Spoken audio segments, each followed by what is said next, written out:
నోరూరించి కొత్త ఆవకాయ పచ్చడి చూస్తుంటేనే ఎంత మందికి తినాలనిపిస్తుంది.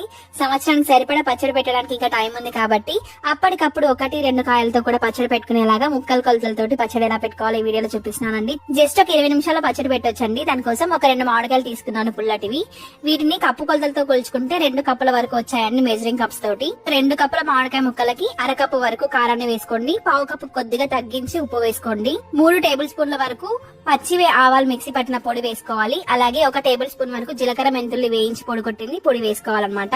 ఇవన్నీ కూడా బాగా ముక్కలకి పట్టించాలి. జస్ట్ 1/2 కప్పు పల్లి నూనెని ఒక 5 నిమిషాలు వేడి చేసి అందులోకి వెల్లుల్లిపాయల్ని, ఎండుమిర్చిని, కొద్దిగంత మెంతుల్ని, జీలకర్ర ఆవాల్ని కూడా వేసుకుని ఆయిల్ కొద్దిగా చల్లారి గోరువెచ్చగా అయిన తర్వాత మాత్రమే పచ్చడిలో కలుపుకోవాలండి. ఆ తర్వాత ఇందులోకి 1.5 టేబుల్ స్పూన్ వరకు వెల్లుల్లిపాయల్ని పూర్తిగా దంచుకొని వేసుకోండి. ఇంకా అంతే అండి. మొత్తం అంతా కూడా బాగా కలిపేసుకొని ఒక రోజు పాటు అదే గిన్నెలో ఊరనిచ్చి పచ్చడిని నెక్స్ట్ డేకి ఎయిర్ టైట్ గా ఉన్న డబ్బాలో స్టోర్ చేసి పెట్టుకుంటే హ్యాపీగా పచ్చడిని ఎంజాయ్ చేయొచ్చు. మీకు నచ్చిన